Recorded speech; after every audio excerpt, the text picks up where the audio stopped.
औज़ुबिल्लाहिमिनश्शैतानिर्रजीम बिस्मिल्लाहिर्रहमानिर्रहीम। अस्सलाम वालेकुम नाज़रीन। आज के दिन हम ये पढ़ेंगे कि टेक्स्ट को उर्दू टेक्स्ट को हम कैसे अडोब फोटोशॉप के अंदर ले सकें। इससे पहले आपको मैंने कोरल ड्रामे इन पेज से कोरल ड्रामे ले जाने का सिखाया था, वो भी मेरी वीडियो चैनल पे मौजूद है, वो भी आप देख सकते हैं।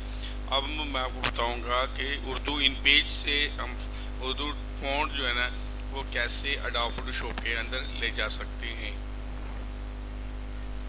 तो चलिए हम देखते हैं।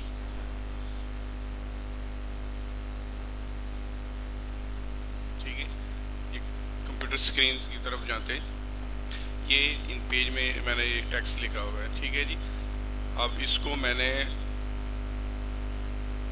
फाइल के अंदर जाके एक्सपोर्ट पेज करना है। ठीक है जी, एक्सपोर्ट पेज के बाद फाइल नेम देना है। ठीक है जी, और ब्राउज पाथ देना है इसको। सेव एज ए टाइप जो सेकंड लिखे सबसे नीचे वाले को हमने लेना है। ठीक है, EPS इसकी एक्सटेंशन होगी, नाम जो भी आप दे दें। ठीक है, इसको ये ओके किया। ठीक है जी, अब इसको अडोब फोटोशॉप जाके ओपन करेंगे। ये EPS एक्सटेंशन वाली फाइल जो उर्दू फॉन्ट है ये मैं अडोब फोटोशॉप के अंदर ओपन करूँ। ठीक है, ये अडोब फोटोशॉप के अंदर ये फॉन्ट आ गया। इस फॉन्ट को अब दूसरे अडोब फोटोशॉप की दूसरी फाइल के अंदर ट्रांसफर करेंगे, फिर इसके ऊपर जितनी कार्रवाई वो करेंगे। ठीक है जी, ये आ गया हमारे पास। अल्लाह एक है, सिर्फ उसी की इबादत करो। ठीक है जी, अब इसकी एडिटिंग हम करेंगे। ये है तो छोटा सा टेक्स्ट, लेकिन सिर्फ बताना आपको मकसद है कि कैसे हम लाएंगे और इसकी प्रॉपर्टी कैसे चेंज कर सकते हैं। ठीक है जी, लेयर के अंदर हम जाएंगे, राइट क्लिक करेंगे और ये ब्लेंडिंग ऑप्शन। ठीक है जी, ब्लेंडिंग ऑप्शन के अंदर जाकर ये सारी इसकी प्रॉपर्टी है। इसके अंदर ड्रॉप शेडो है, आउटर ग्रो है, पैटर्न है। ठीक है जी, ये सारी इसकी आप प्रैक्टिस करेंगे तो आपको पता चल जाएगा। बड़े बेहतरीन अंदाज से आप इसको जो है ना इसमें कर सकते हैं काम। क्योंकि इससे पहले लोग कंसेप्ट यही था कि कोरल के अंदर उर्दू फॉन्ट आ सकते हैं, फोटोशॉप के अंदर नहीं, लेकिन आ सकते हैं। फोटोशॉप के अंदर भी उर्दू फॉन्ट को आप ला सकते हैं और उस पर ऊपर काम भी कर सकते हैं और बड़े बेहतरीन अंदाज से जो है ना इसके ऊपर आप एडिटिंग कर सकते हैं। ये देखें। ठीक है, इसके बैकग्राउंड को आप चेंज कर सकते हैं।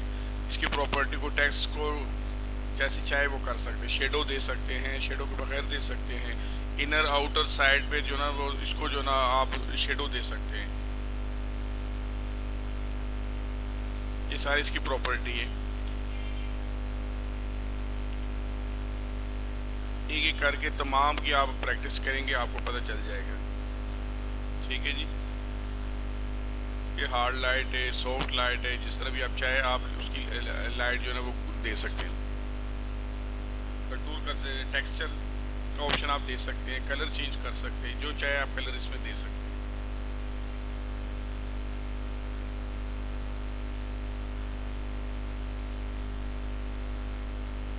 ग्रेडियंट भी आप दे सकते हैं, ग्रेडियंट में जो भी ऑप्शन आप चाहे दे सकते हैं। ओपेसिटी इसकी कम ज़्यादा कर सकते हैं।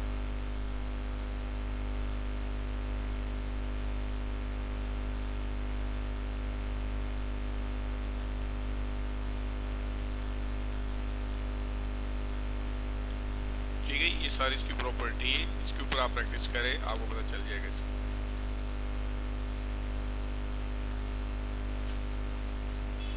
अडोब फोटोशॉप के अंदर जैसे हम फोटो की एडिटिंग कर सकते हैं, सेम इसमें हम इस टेक्स्ट की भी एडिटिंग इस पे कर सकते हैं। चाहे वो उर्दू हो, इंग्लिश हो, कोई भी टेक्स्ट हो, उसकी एडिटिंग हम कर सकते हैं। ठीक है, ये बैकग्राउंड इसका देखिए कैसे हो रहा है, ये बड़ा खूबसूरत सा बन गया। अल्लाह सिर्फ इसकी बात करो। ये इसकी एडिटिंग हो गई। अब मैं एक रेक्टेंगल इसकी बैकग्राउंड पे लगा रहा हूँ, उसको पीछे भी ले जाऊँगा, ये मज़ीद खूबसूरत हो जाएगा।